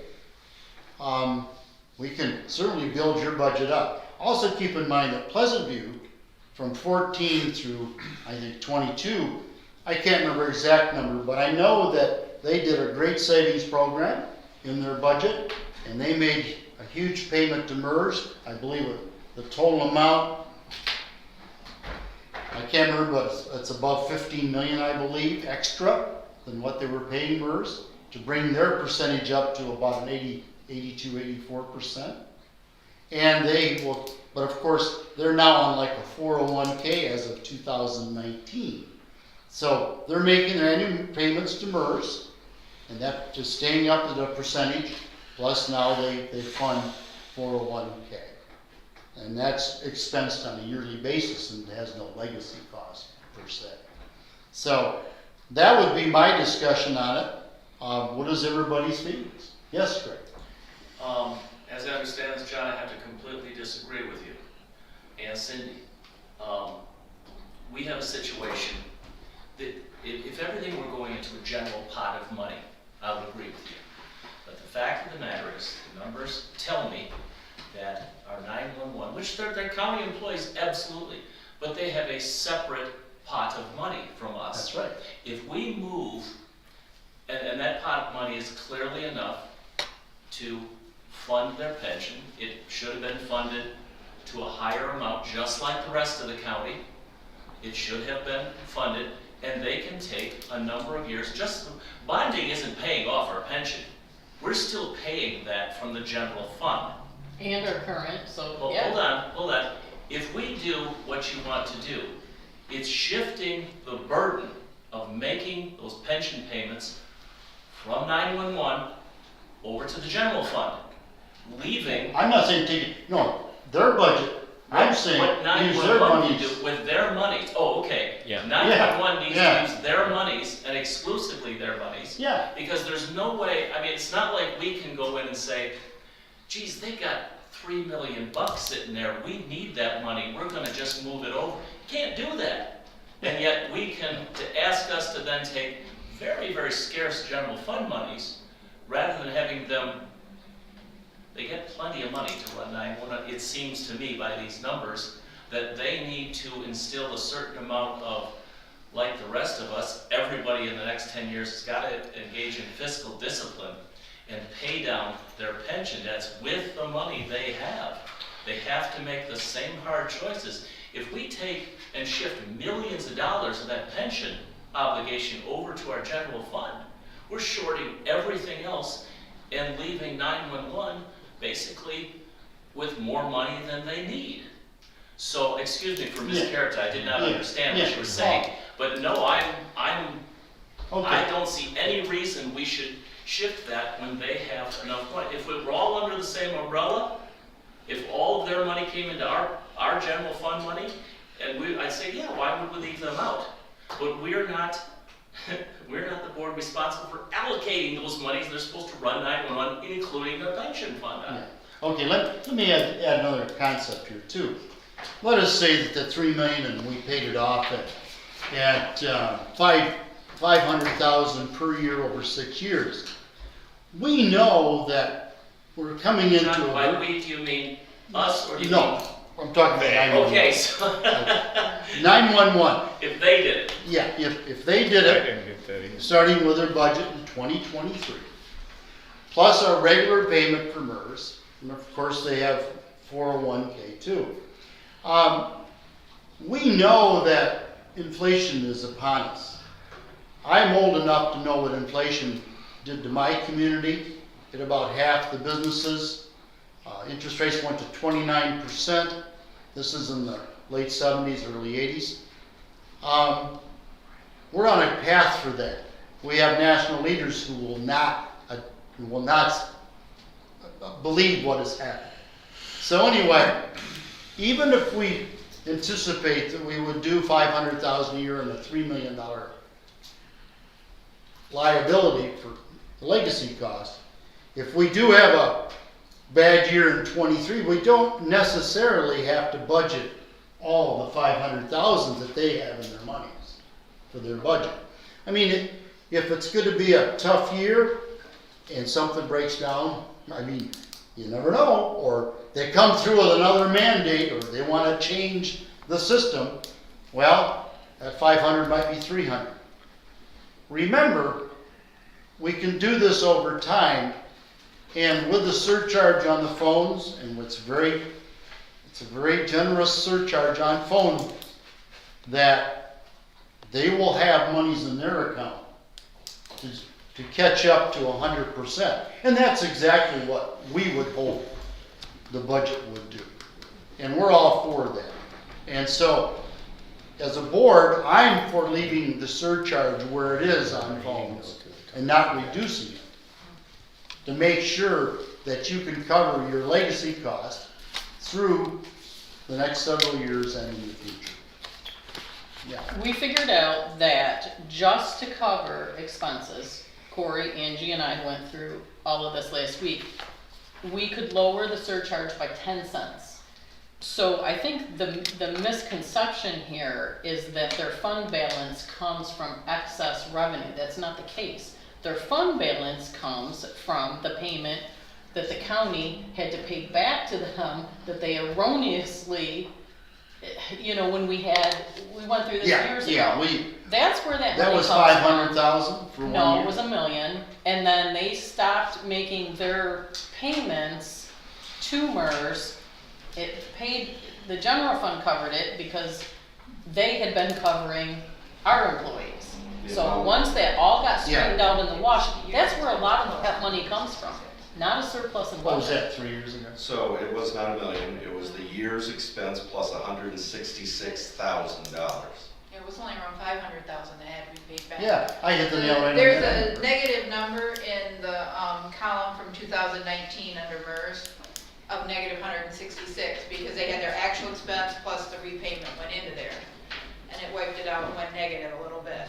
So it only would have been 500,000 or 600,000 total. You also that we had to stopped share. our payments for 6 or 7 months, so I was counting that into it, because that was an additional amount that we didn't have. But that's a one-time transaction. That is not an ongoing yearly activity, so. Right, but that We builds also up were that. spending funds during that. I'm not trying to argue or, I'm Yeah. just saying that that's how the fund balance grew, is because we didn't spend money in 2018, 2019, because we didn't know what the future looked like. We didn't know what our mortgage payment was gonna be. We didn't really know what our revenue looked like at the time. So all we did was pay our basic expenses. That was it. We didn't do radio projects. We didn't buy new cat. We didn't, so that's what I'm trying to say, is that. Yeah, because capital outlays, you may have a year where you have minimal capital outlay. But like this year, or was it last year you bought the radios, time fleets, both, okay, both. Well, you broke it in 2 years, okay. Well, in 23, you may not have a huge capital outlay like that. Maybe you are planning on it. But I think this can all be handled with the budgetary process with your 911 funds. I agree with Greg. I'm not any way, shape, or form want to take any ARPA money or general fund money. Well, we can't use any ARPA fund. Well, yeah, it's true. But general fund monies from us to do it all at once. I have that has no concept of me either. I mean, if we want to do a yearly budget in 2023 and we have our normal MERS payment and 401k payments, then whatever your fund balance, and if your fund balance is $3 million, I would think 500,000 extra to MERS to help fund the legacy costs, you're still going to have a surplus of 2.5. I understand that. Yeah. So, I mean, we can do this all through the budgetary process. And when we start to do our budgetary process here coming up in July and through August and into September, we can certainly go over all the nuances like we talked about, the extra money that paid back and all those kind of things, and where your budget's going to be in the next 3 years with your revenues and what you expect in expenses. So, I mean, I'm real positive about this. I think it's fantastic that you have this type of a revenue stream that you can get your funded pension up to 100% for those people, retirees as well as still working with MERS. I think it's fantastic if this could happen in the next 5 or 6 years. Because we're going to be paying off for 40 years the other. Yeah. 38. 38, oh, that's right. You and I'll still be here, and so will Gary. Yes, 38. And so, not having to fund that money, that was the $3 million that we would fund over 38 years. I'll bet you we saved the taxpayers $6 million, $7 million, other than the 3. So that's like 10. So it was a very wise thing that we portrayed here. We knew that you had enough funding balance. The way it's set up today, 23, and in the future, the near future, and maybe the middle future. So, yes. Yeah. So there was a lot of thinking about why we did it that way. If I can make one more minor. Yes. Oh, I'm sorry. I was gonna ask, is there a recommended fund balance for a 911 department of a county this size? I don't have a recommended one. Usually fund balances run between 15 and 20% of an organization. School districts run at like 3 to 5. Ours, the general fund for the county is like 1%, which is not great. which is why the general fund can sustain more. I just, in closing, I just think that paying down debt is first and foremost what we should do. I mean, that's what this is, and I really, again, I just don't like the them and us. I mean, I think our residents certainly value 911 and would appreciate having someone on the line when they call. Absolutely. Yeah, okay, yeah, great. Basically, I was gonna echo, I'm sorry if the employees at 911 feel like they're unwanted stepchildren or something. None of this is personal stuff where we don't have, these are budgetary considerations. We look at the money. I mean, obviously, I'm not real thrilled with the building that Tim wants. It has nothing to do with my liking Tim. Tim and I get along great. You know, he does a great job for us. It's just a budgetary thing. It's just, we have all these trade-offs, and we're juggling all this stuff with a huge amount of debt. We just have to look at where the money's gonna come from and what we can afford. It has nothing to do with, you know, we get behind closed doors and say bad things about y'all, because we don't. No, Well. No. I was also keeping. I should say I don't. Yeah. I can't speak for everyone else. Quantify that. Also keep in mind, there's been quite a bit of long-term planning with 911 over the last 10 years. I remember the first time I came back as a commissioner, and it was back in 11, and I'm over in the sheriff's department, and that's the 911 section. It's about this big. And we realized, and the sheriff didn't have enough room over there anyway, for other activities. So the search was on for a building, and we thought about building a building, we should. Or we found a building, the old Red Cross building, we turned it into the 911 center. I mean, so there's been a lot of really good planning over the last several years. This is just an extension of budgets year to year, and we want to get to the point where it's 100% funded. So when that retiree leaves and retires, he knows that that pension is 100% funded, and that's a good position to be in.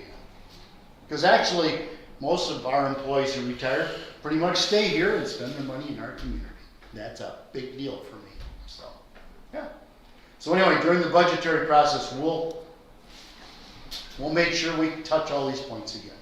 Is there any other discussion at this time? If not, let's move on. Thank you.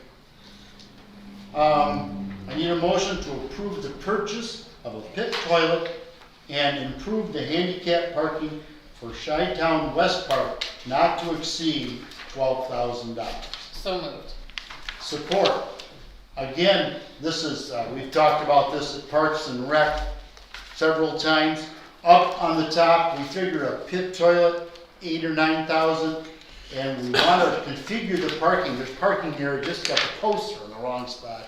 We want to figure out a little better parking once we put the pit toilet, because we know the pavilion will get used. And this is in our monies for our Parks and Rec, and also we have waste management funds that we could use if we need to, but this is in our budget. Any discussion on that?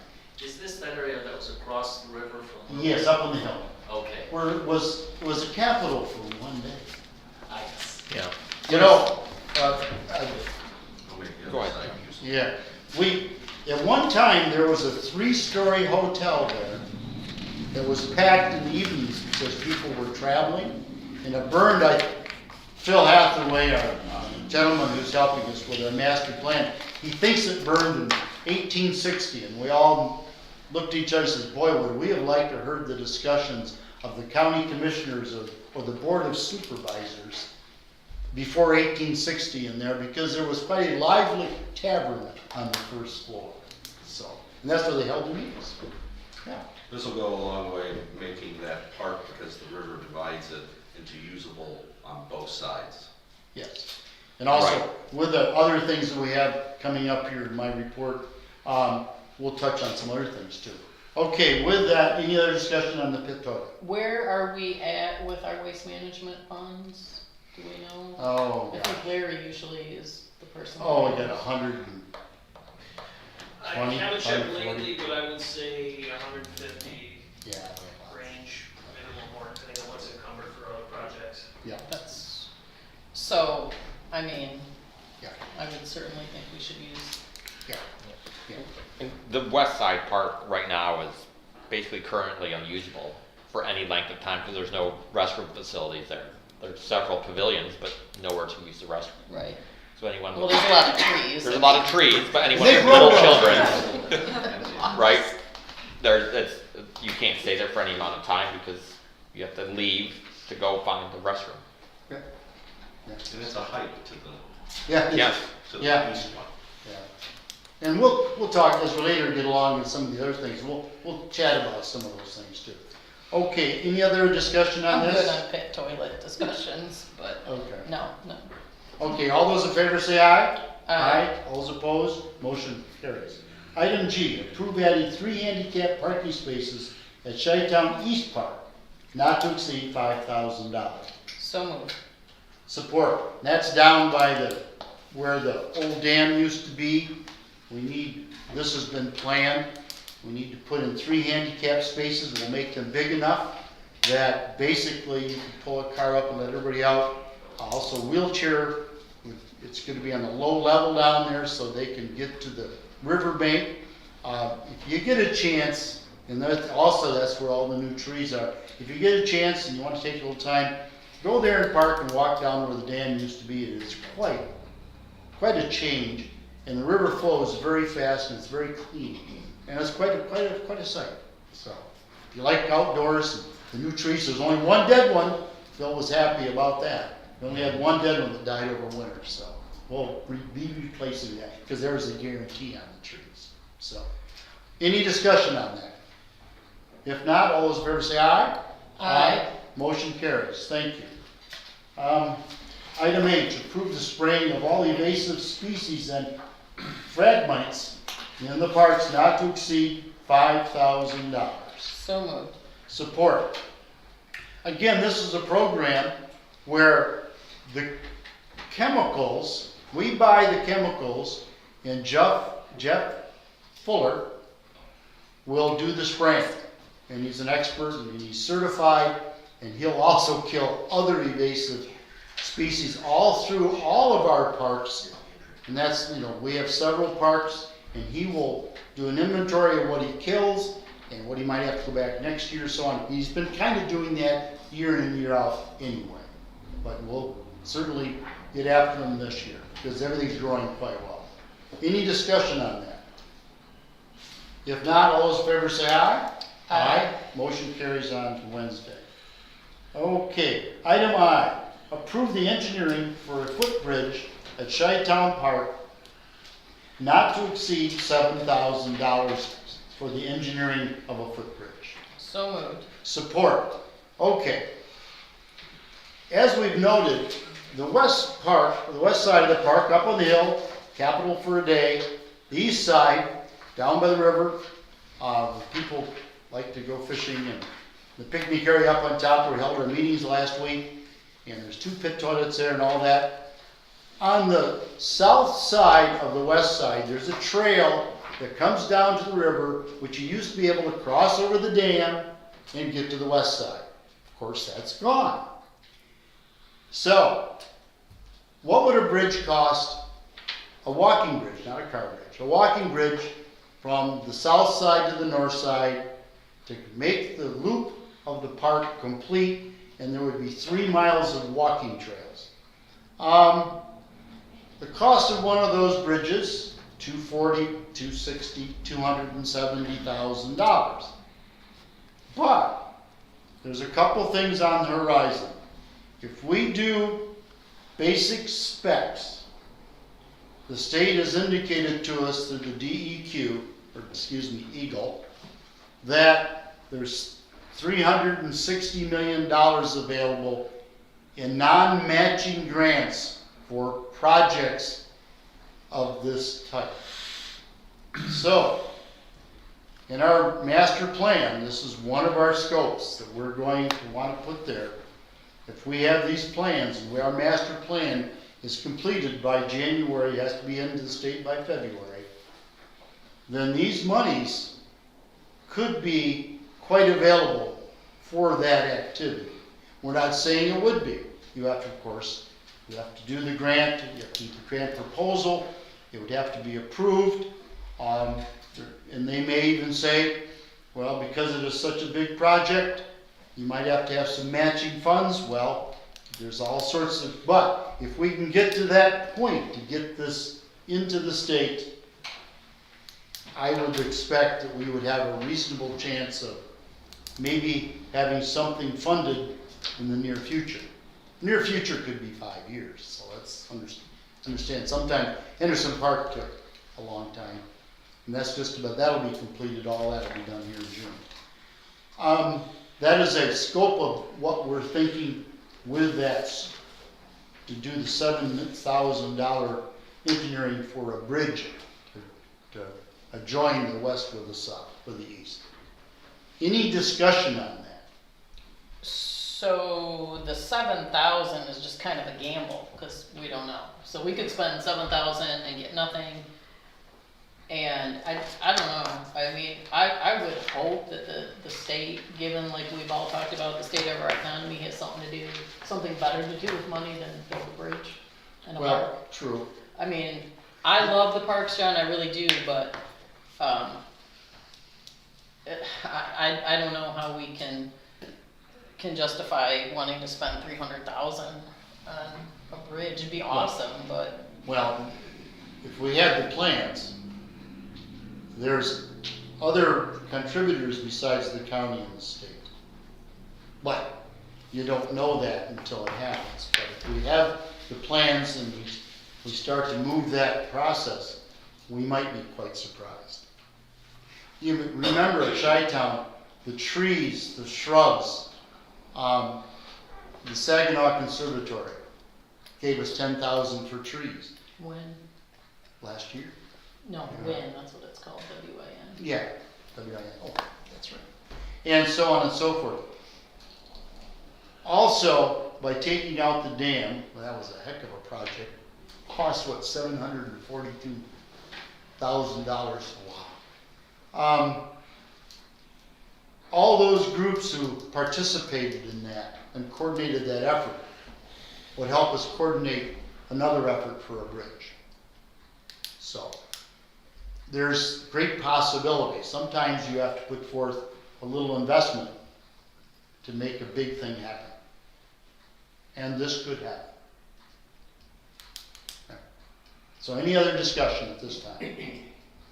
If not, all those in favor say aye. Aye. All those opposed? Aye. Dies for lack of. Oh, wait a minute. Oh. That's right. Chairman can vote. I think I will vote to move it forward. Not necessarily sure I'm going to support it, but I think that this discussion of the full group on this would be useful on Wednesday, so I would also vote yes. Okay. So we'll move it to Wednesday for more discussion. Okay, with that, thank you. All right, now for a very timely discussion. Item J, Juneteenth discussion. If I could give you the background. Yes, thank you, Brian. So, on June 1st of 2022, the Michigan Supreme Court amended their Rule 8 that says what their holidays are, and they added Juneteenth, which is June 19th, but is observed, because it's on Sunday, on Monday, and said that the courts will be closed on that day. The courts have superintending control of all, the Supreme Court has superintending control of all the lower courts. Therefore, you have to keep in mind the county is the first layer in which you have the three branches of government, the co-equal branches of government. In this particular case, the Supreme Court has said they will be closed. Our Chief Judge, Judge Ward Clarkson, who is here with us today, signed an order saying that they will be observing the holiday as required by the Michigan Supreme Court. Eric and myself have reviewed this and have followed what other counties are doing. Keep in mind, we are the funding unit, and under state statute, we make an appropriation to the courts of what their budget is, and they stay within their budget. If they go over their budget, then they have to ask for amendments, changes, etc.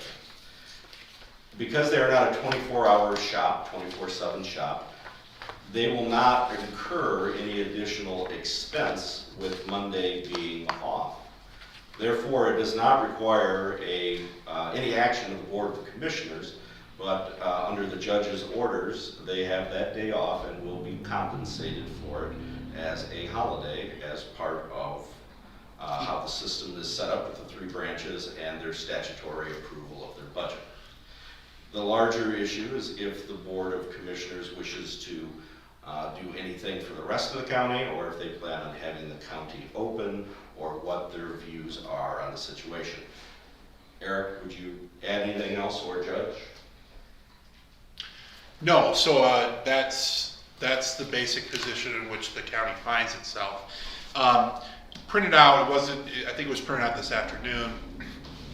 I printed this out because it's a good overview. There's just a brief 2-page memo from Cole, Stoker, and Toski. They did this in their capacity as the lawyers from the Michigan Association of Counties. So this was intended to be released to the public. It's a public document. But I think it's a good summary of what decisions the county here needs to address, what the options are for the county with regard to addressing the potential for a new holiday or not. And what they know, and it is important to note, is that there's basically, number one, we have contracts with our employees, collective bargaining agreements in place. Currently, they do not provide for a holiday on Juneteenth. However, if this body does decide that it wants to extend the Juneteenth holiday as more than just a court holiday and extend that over to its county employees who are not court employees, then you have a couple different options. So option one is to do nothing, which would leave this as not a holiday for county employees. The court would be closed. We'd have to figure out what that means for the clerk's office and things like that. The second option would be to, and again, what the memo talks about, and I support this logic, is making an offer to the unions to talk about what to do about a new holiday, right? Because it's not frequently raised in this context, but it's technically just as impermissible for us to add a benefit that's not in a collective bargaining agreement than it is for us to take one away, right? So technically speaking, if we're thinking about, and this board is considering adding a holiday, we do need to go and talk to our labor unions about that. Now, having said that, I doubt that there'd be much resistance to from the labor unions to adding another holiday.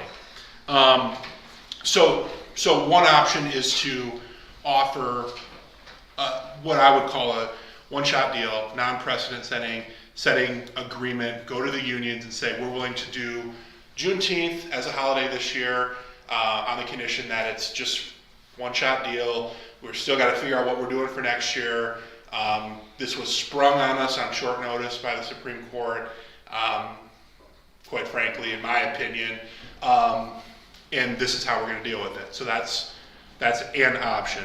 Another option would be to, again, direct myself and Dr. Boggs to reach out and offer basically a holiday swap, right? So if we want to have Juneteenth, is there something later in the year that you'd be willing to give up as a holiday? That is a second option for the board to consider. That one can be pretty problematic, right? If you think about the logistics of figuring out which holiday we're gonna, I fully I get the idea behind it, and I would support it, and of course I'll do whatever I'm directed to do. But I think the board should understand that one might be a little bit difficult to coordinate amongst the different labor unions on short notice and everything like that. But it does remain an option. And likely the most logical holiday to give up would be like Columbus Day, which we have talked about with the judge, but that doesn't fall until next year and next year's calendar. Therefore, anything that you do this year, you'd be looking at only a small set of dates as opposed to doing a one-time non-precedent setting issue Right. for this one. I think if there's a Oh, I'm sorry. Columbus Day is in October? Yeah, Columbus Day is in October. So it's certainly a possibility, right? Now we'd have to try and hammer that out in the next 4 days, given the cycle that we've been. Which is ridiculous. Yeah, and I'm not going to go in for a lot of Supreme Court bashing because as a licensed bar attorney in the state, that's not a great plan for me. Well, I'm not bashing anyone. I'm But just I will saying say it's that, no, but I will Monday. say this. I mean, I did not expect the decision, the staff recommendations, the bulk of the staff recommendations, because this rule had like a comment period, they had a hearing. They didn't do it overnight, but everything that I saw, maybe to me, indicated that they would add Juneteenth and take out one holiday. When they did this, the courts would do that, but they opted to just add it instead. So that left us with a very short period in which to deal with it. So that's what I will say about the Supreme Court, and so trying to do a holiday swap in the next 4 days might be a little touch difficult. And then the fourth option is to go to the union to say we just want to add this permanently. Right, so that's, and I'm not advocating for any of these positions, with the exception that I do note the logistical concerns about trying to negotiate a swap in the next couple of days here. So those are the options that are available. The factors that I would, of course, consider, urge that you consider financial. I'll leave that to Dr. Boggs. There would be a financial impact to the county because we are a 24-hour operation, which means we pay people in the corrections department and the road 911 to be there. When they're there on a holiday, there's overtime involved. So we do have an actual budgetary impact of adding a holiday. And the other factors I would consider are, just the relationship that you have with your elected officials, the relationship that you have with your employees, the fact that although our court workers are not county employees, and we've kind of gone through this a little bit recently with the collective bargaining negotiations over there, they're often perceived as being part of the county team, right? Because we do fund them, right? The county board, the county does fund the courts. The county has a role to play in financial decisions that are made initially at the courts. So they tend, the court employees do tend to be considered part of the family, so to speak. And so you may want to consider whether having a different holiday schedule for roughly 20% of the employees that work in county government, which would be your court employees, different from the rest of the county. What if any impact that would have on your employment, your workforce. And then of course, just this is your decision, right, at this point. And I guess what I'm looking for is to listen to what the debate is today, see if you need any further advice in a confidential setting, meaning a privileged memo that isn't just in an open meeting like this, and support your decision and implement your decision, whatever it may be for over the next week or two.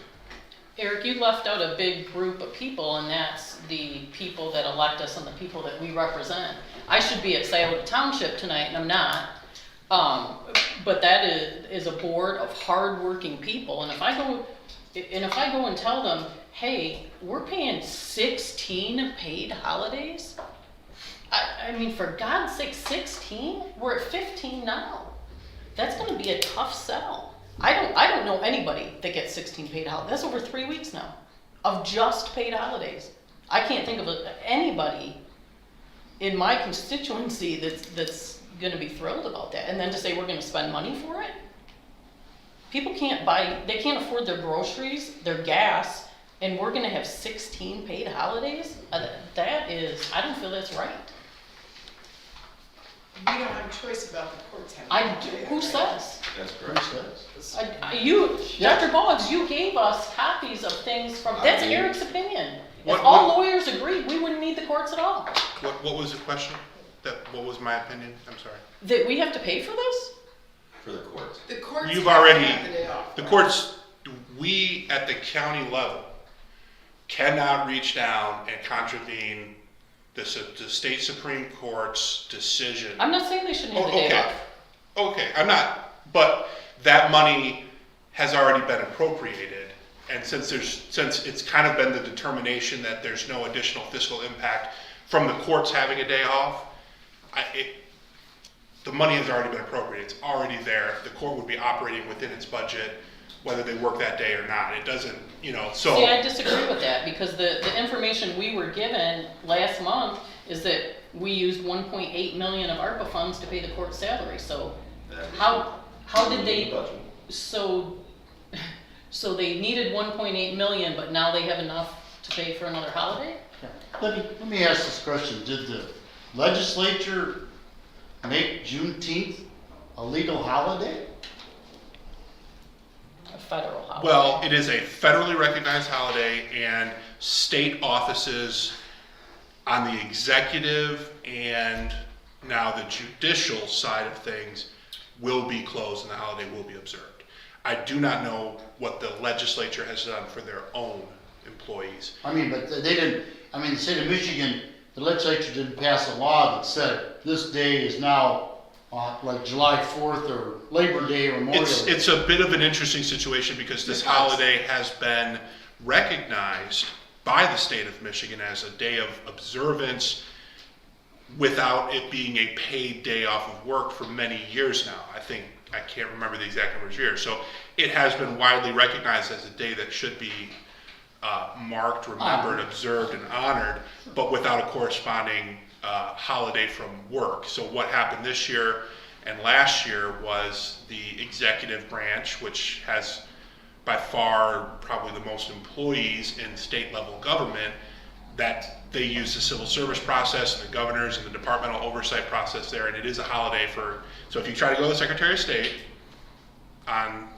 June 20th, you'll find no one there.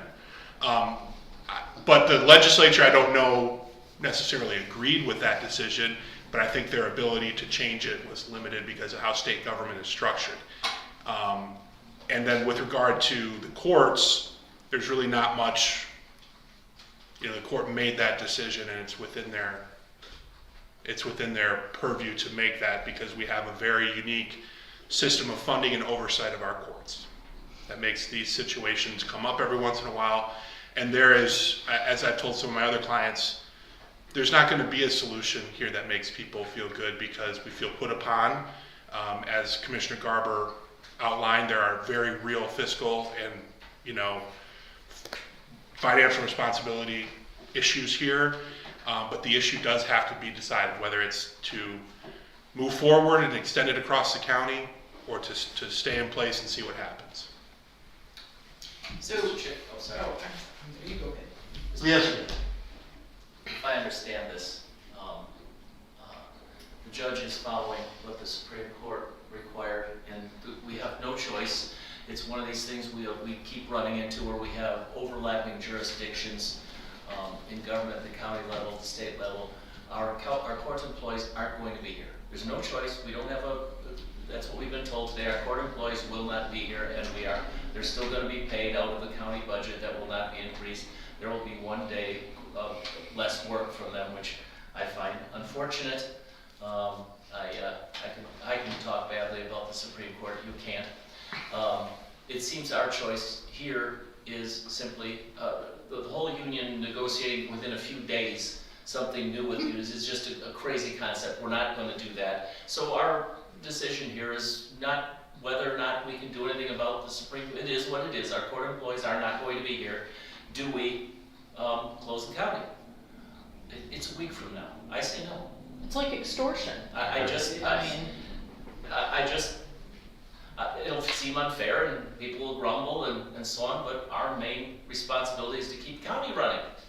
And this idea that we are suddenly on short notice going to close down the county, I am totally against that. Next year, we should look at this. They should have given us a year. The Supreme Court should have said, as of next year, give you some time to work this out. We could have worked out union agreements. We could have talked about, personally, again, I am not, like I think Commissioner Garber, in favor of any more paid holidays. If we want Juneteenth, then all right, which one are we going to take away? I just can't see any more, and I'm personally against closing the county next Monday. And also, I'd like to echo in the second point to this. This is on the national scale, another unfunded mandate by government, gonna cost you more money. Okay, I understand the court system, they have they work Monday through Friday, so to speak. we're 7/24. But if it becomes an extra holiday, then we start paying triple time, double time. We do all sorts of things that cost other departments in their budgets a lot more money. And to be told we have to do this, won't ever do it. I won't vote for it for a second. Now, if the legislature went through the process of making it a legal holiday or whatever, or we had time to think about it and trade off here or trade off this or that, but 15 holidays, my goodness. I worked in the private sector all my life and I got Christmas. Come on. It's not about the worthiness of the day. Nobody's saying anything No. about that. It is about the number and how this has been thrown at us. Yes. With short notice. Very short. Very elitist. We can do this because we can. Very liberal. Oh, God. So I have a question. I think I know the answer to it, but so the Supreme Court is giving this order for this year. Is this a permanent court holiday, do we know, into the future? Judge is saying. The judge is better position. So this is gonna happen every year? We're gonna have the county, and again, I do not, part of the reason I didn't raise the group that you raised is I don't get into policy, but we will have to deal with this over and over. So it's not, I'm not saying that's good or bad, it's just, we're gonna have to have, the county will have to have a plan and approach for what happens, not just today, but next year too. So where there is room is that there are holidays on the Supreme Court schedule, and there's our holiday list, and there are more holidays that are given by the county than appear on the Supreme Court list. So that's where the negotiation will come in for next year or whatever direction we go in. Just for reference, what are those holidays? Well, Columbus Day is one of them. Good Friday and New Year's Eve Day after day. Thanksgiving. Day after Thanksgiving. I don't think New Year's Eve day is. there is one additional one, but I don't know what it is. I can't remember both. Gopher Day. Yes. So the courts work Good Friday, but the courts work Good Friday? Stay professional. Yes, It's gonna be a big No? morale. No, Okay. we give them Good Friday off as a county. It is not a Michigan Supreme Court recognized day. So the way this kind of works, and correct me if I'm wrong, Judge, we can give them extra holidays off at the local level, but the days that the Michigan Supreme Court says they are closed, they are closed. Fair assessment? So we have given extra days off, and personally, I'm a big proponent that Good Friday stay, but that's my own personal belief. Yeah. But as Caroline noted, there is a matter of equity and how it's going to make other employees feel. I raise that as an issue of staff morale. Larry and myself have talked about this, among others. I've talked about it with Caroline. So it's more than just a mandate or more than just the fact that one group is going to have it off. It's also the totality of the organization. And that's up to you guys what direction you wish to take it, because that is your role. But I lift that up as a concern. I'm sorry, Carol, I asked you a question. Brian's voice is way bigger than yours. Sorry. It's frustrating, but I also here's the other thing. I mean, the clerk's office, both sides have different functionalities. We have two different contracts. I have elections. Do the court side get compensated? I mean, when we have elections, is everyone from the court side staying overnight, like the election staff and stuff? Mm-hmm. No. So, we put into the budget overtime for those years and things like that. I see all sides, and I've told my staff, if you have to work, buck it up. Life's not fair. Did you have a dad that said life's not fair? My dad told me life's not fair. Yeah, try. I mean, it's like having kids. But it is a huge morale, and when I get the holidays, but I will tell you, that is a big selling factor for me when I am hiring people that make significantly less from surrounding counties. And what it takes to get people, qualified people, I'm finally full staffed, full competency staffed, and these holidays is a big sell. I bet. It's a big sell. Yeah, it is, it is. Because we pay I know, 20% less. we've talked. I mean, listen, I'm an advocate of the county. I worked for front of the court for 21 years for a lot of different reasons, and it wasn't the money. But it's, I'll just deal with what you guys say. Doug has his hand up. If I may address the board, I talked to my employees and I said they're going to abide by what the County Board of Commissioners decides tonight. I would ask the County Board of Commissioners to send this to the Committee of the Whole and not kill it in tonight's meeting. One of the things Caroline just brought out, one of the benefits we have that competes against, and we just went through this not too long ago to raise the attorney's grade for that, which didn't affect me, but it did for my employees. Mention that a motion, this is the discussion. So, Correct? Yes. Unless you guys introduce a motion. Okay. I'm asking for the board to introduce this on a couple reasons. We are able to compete a little better now because we have such a great benefit package. That is one of the major selling points that has helped me maintain and keep some of my employees and was able to get 2 new people to work for the county. The board just got done discussing that the 2 agencies, as far as I'm aware of, that stay open 24/7 is the Sheriff's Department and 911. We just got done on the record indicating that there was a budget overflow from lack of employees from the Sheriff's Department. So any budgetary crunch allowing them to have double time for working holiday is going to be a minimal effect to the budget. Same as 911 with the 2.3 million budget fund balance is not going to affect their operating budget for this year.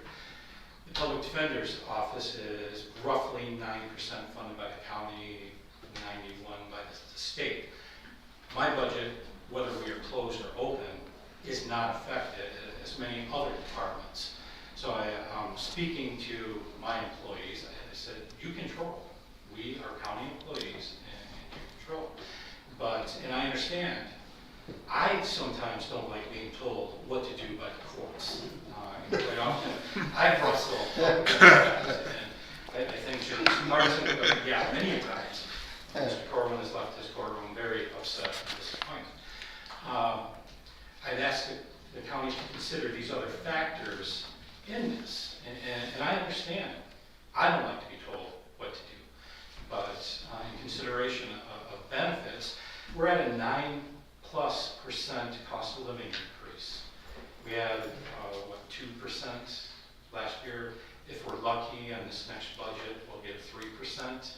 I think this show of good faith would go a lot towards not only morale, but I think the county can afford it, just from what I'm hearing tonight. It does not affect my budget one way or the other. I told my people the final decision rests with the board. I would encourage you to consider this as a one-time shot, as outlined, and then negotiated for further discussion in next year's contracts.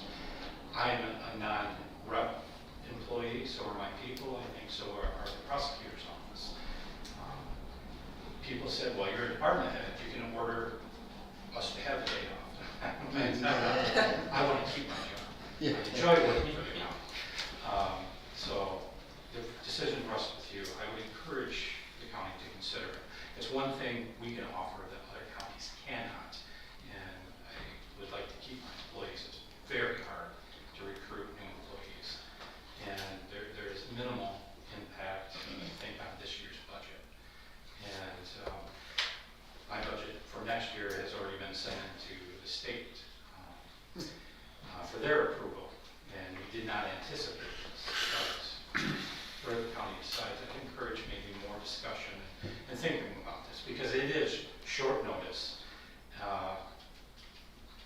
And I think budgetary-wise, we can afford it for the most part, and it may go a long ways for morale purposes, and it's something we've negotiated in the contracts and with the employees. Okay, So thanks Doug. Judge, I can see why he's so persuasive, you know. Yeah, Larry. I'm going to echo what Doug says. The health department's obligated to follow what the county board of commissioners does, and we will follow that. Having said that, there is definitely a fairness issue and a morale issue with this discussion. It's a hard thing to even talk about. I would agree we have a lot of holidays. That's a great thing when you're selling jobs at the county.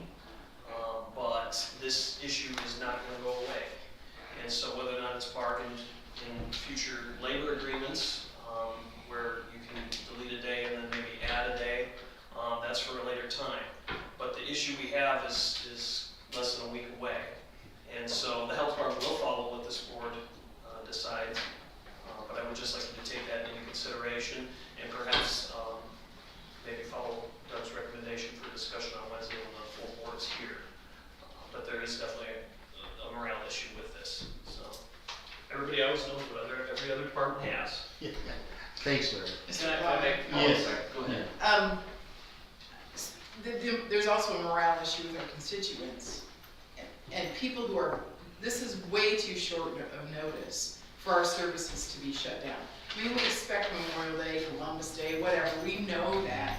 But people, if I drove over here to do something to the Register of Deeds office or the Treasurer's office and paying $5.50 a gallon for gas or whatever, and the office was closed and I had to come back another day, I mean, the county's here to serve constituents. And I have advocated for employees, and I totally get the whole employee morale thing for sure, but I don't know how we could shut down the whole county on such short notice and be faithful to our constituents who are paying for these services. I was going to echo what Marlene said, just more from a, I will assume that every department, health department and, our maintenance people, I assume they do work. And therefore there are things that need getting done. And that's another day that work isn't getting done. We're paying for it. I don't think that's a good idea. Let's not pay for another day. But budget aside, we shouldn't be paying for yet another day where we don't get any work. There are things that need doing in this county. There are people who expect things. I just don't think it's responsible or fair on this short notice to shut the county down. I'm sorry a few people's feelings are going to be hurt. Don't blame us. This is one of those thunders from on high thing that we're pushed into this bad situation. And I can't see doing it. We can discuss it more on Wednesday if everybody wants to. We're gonna run into it in November when court employees get half a day off for election and nobody else does. That's So, right. I mean, we can't keep. I'm very disappointed in the Supreme Court office not to have had even a discussion like this with maybe Matt, Board of Commissioners. Come on. I mean, if you want to do this, these budgets are a year in the making. I mean, we'll make our budget in July, August for next year. I mean, I find this very, very unprofessional. Do we have, I'm listening to the consensus here. Is there a need to move it? I'm not mentioning any change between now and Wednesday. There's no motion on the floor. There's no motion. Well, we could make a motion to move the discussion on, or there's a possibility of a motion being added, or do we need anything? So as it stands right now, after consulting with the judge and with counsel, our path forward is that the courts will be closed and they will be compensated for that day. And if you make if you take no other actions, the county employees, the rest of them will report to work on June 20th. Seems like the consensus is taken. I think we can discuss it more, but my recommendation would be to take no further action this year. Yeah. We have constituents. Wow, the taxpayer. Gosh, I'm what at about work. him? I'm at work that day. Yeah. So what is the board's pleasure? As are most people. Okay, I'll do this. Is there a motion?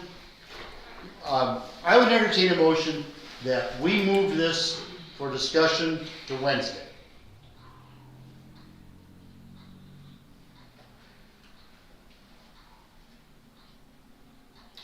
There is no motion. We always can add it on Wednesday if the commissioners who are not here want to discuss Or that. feel differently, and Yes. then they want to add it to committee of the whole on Wednesday. Very good. Okay, with that, is, last call to the public. Do we have a, yes, I actually have a ticket up there. yes, you do. Right. Yes, you do. Yes, you do. Couple things. Two of them. Number one, from the look of our constituents, remember, you just gave county employees like Santa Claus a whole bunch of money. Nobody else got that, but county employees did. How many? What was it? I can't remember how much did you. Some got 600, some got whatever. So you just gave them extra money. I didn't get it. You guys didn't get it, but we gave the county employees. So if the court's got to close, so what's that got to do with the road commission, or what's that got to do with the lawns getting mowed? I like what you're doing. Just leave it alone, because the public. I don't think the public's going to want to in this county. I don't think that they'd like to see that as another holiday. I'm just saying that we've got 15 holidays as it is. Do we need 16? But the most important thing I want to bring up to you, and I know you guys are talking budget, you're talking money, but please keep in mind, we do not have enough police on the ground. We don't have enough boots on the ground. From about midnight till 6, 7 in the morning, there's only like 3 officers on duty in the entire county. I happened to be in a bar and watched a shooting, and we only had 2 police officers that could be there. No one could chase the perp. We didn't have the force. Owasso has already said they're not going to hire any more officers for night. So Owasso isn't going to help the county out. And Owasso's down to 2. Sheriff's asked me not to write on this story because he doesn't want people to know in the county that we have no police at night. But I think we have 1 in Durand at night. So that's what, 1 at Durand and 2 in Owasso, and that's it? 2 in Durand at night. So the little town of Durand has 2, and the big city of Owasso and Corona combined only has 2. So what do? We have one bad thing that happened, that shooting. Nothing else could have been taken care of in the county. Could have had a bad accident someplace. No cops. So I know we have to look at. Please remember to look at that for future. We need to have police at night. I don't know where. I don't know where the money's going to come from. But anyways, thank you. Thanks, Tom. Okay, any other public comment? Anybody else like to speak at this time? Anything else you'd like to discuss? No. Yeah, no. With that, I think she might have grabbed the hammer before I did. Meeting adjourned. Thank you.